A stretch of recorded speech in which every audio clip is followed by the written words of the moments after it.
दुनियाजात के प्रस्ताव और शहरयार की अनुमति से नई कहानी प्रारंभ करते हुए शहजाद ने कहा कि कभी कभी आदमी का चित्त प्रसन्न होता है और उसकी कोई साफ वजह भी नहीं होती। ऐसी स्थिति भी होती है जब आदमी खुश तो होता है लेकिन हजार सोचने पर भी उसकी समझ में नहीं आता कि खुशी क्यों हो रही है। ऐसी ही बात कभी कभी चिंता और उद्विग्नता के बारे में भी होती है कि समझ में नहीं आता कि किस बात की चिंता है। खलीफा हारून रशीद एक दिन अपने महल में यूं ही उदास बैठा था और उदासी का कोई कारण भी उसकी समझ में नहीं आ रहा था। इतने में उसका विश्वासयोग्य मंत्री जाफर आया। खलीफा ने न उसकी ओर देखा न उससे कोई बात की। मंत्री ने कहा, मालिक, इस दासान उदास की समझ में नहीं आ रहा है कि इस समय कौन सी चिंता सताए हुए है। मुझे मालूम हो तो मैं दूर करने का उपाय करूं। खलीफा ने कहा, मुझे चिंता तो है किंतु मेरी समझ में खुद नहीं आ रहा है कि मैं क्यों चिंतित हूँ। मेरी चिंता दूर करने के पहले अगर बता सकते हो तो ये बताओ कि मेरी चिंता क्या है। जाफर ने कहा, सरकार, मेरी समझ में तो ये बात आती है कि आज महीने की पहली तारीख है जब आप वेश बदलकर बगदाद के गली कूचों में प्रजा का हाल देखा करते हैं। आज आप ये बात भूल गए हैं किंतु अचेतन रूप से आपको यही चिंता सता रही है कि आप कर्तव्य का पालन नहीं कर रहे। खलीफा ने कहा, तुम सचमुच बड़े बुद्धिमान हो। अब मैं समझा कि मुझे यही परेशानी थी। मैं अपना वेश बदल रहा हूँ, तुम भी साधारण वेश में आकर मेरा साथ दो। कुछ ही देर में जाफर अपने घर जाकर और वेश बदल कर आ गया और दोनों व्यक्ति महल के चोर दरवाजे से निकलकर शहर में आ गए। कुछ देर गलियों में घूमकर वे दोनों एक नाव में बैठे और नदी पार करके दूसरी ओर की बस्ती में पहुंचे और वहां कुछ देर घूमने के बाद पुल के रास्ते इस ओर वापस आने लगे।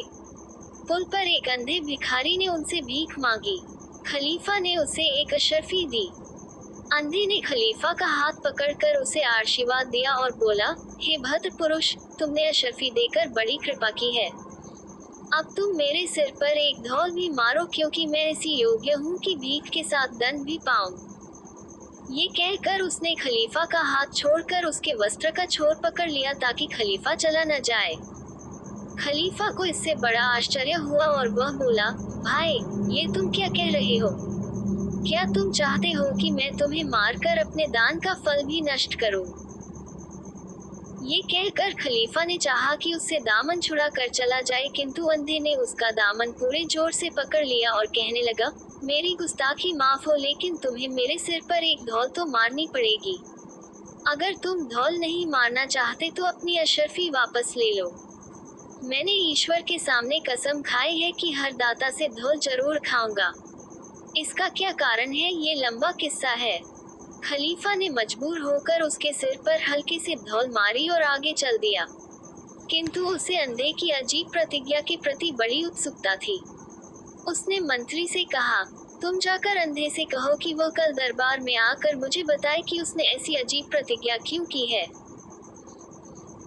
मंत्री उसके पास गया और उसे एक अशर्फी देकर और एक हल्की सी धौल लगाकर बोला, जिस आदमी ने तुम्हें अभी अशर्फी दी है वह खलीफा हारून रशीद है और उसने आदेश दिया है कि तुम कल दरबार में आओ और सबको बताओ कि तुम धौल लगाने को क्यों कहते हो।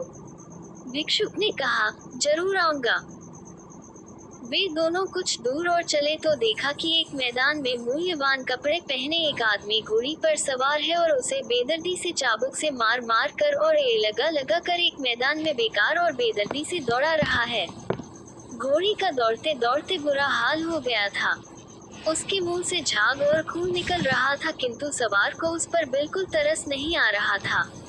वह बराबर उसे चाबुक मार मार कर चक्कर दिए जा रहा था। खलीफा ने वहां खड़े एक आदमी से पूछा कि यह आदमी कौन है और घोड़ी को क्यों ऐसे सता रहा है।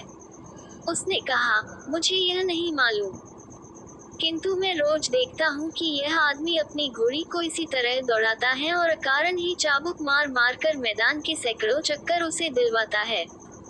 ये सुनकर खलीफा ने अलग ले जाकर मंत्री से कहा कि मैं आगे जा रहा हूँ, तुम इस जवान घुड़सवार से जाकर कहो कि कल उसी समय जो भिक्षुक के लिए नियत किया गया है दरबार में हाजिर हो और इस बात को बताए कि वह अपनी घोड़ी के साथ क्यों ऐसी कठोरता बरतता है। मंत्री ने यही किया और घुड़सवार को खलीफा का आदेश सुनाया। इसके बाद वे दोनों आगे बढ़े तो देखा कि एक गली में एक भव्य भवन खड़ा है। खलीफा ने पूछा, क्या ये भवन मेरे किसी सरदार का है? मंत्री को स्वयं नहीं मालूम था कि किसका भवन है, अतः उसने वहां के रहने लोगों से पूछा तो उन्होंने बताया कि यह महल एक हव्वाल यानी रस्सी बटकर बेचने वाले का है, जिसका नाम ख्वाजा हसन है। खलीफा को आश्चर्य हुआ कि कल दरबार में इस हव्वाल को भी आने को कहो ताकि मैं उससे इतना धनवान होने का रहस्य पूछूं। मंत्री ने ऐसा ही किया। दूसरे दिन सुबह की नमाज पढ़ने के बाद खलीफा दरबार में अपने सिंहासन पर बैठा। मंत्री ने उपर्युक्त तीनों व्यक्तियों को, जो पहले ही वहां आ गए थे, खलीफा के सामने पेश किया। खलीफा ने अंधे भिखारी बाबा अब्दुल्ला से पूछा, मैं जानना चाहता हूँ कि तुम दाता से धौल मारने को क्यों कहते हो? भिखारी ने उसकी आवाज पहचान कर अपना सिर जमीन से लगाया और बोला, पहले तो मैं कल की अभद्रता के लिए आपसे क्षमा मांगता हूँ। मैं नहीं जानता था कि आप कौन हैं। अब मैं अपना पूरा वृतांत आपके सम्मुख रखता हूँ।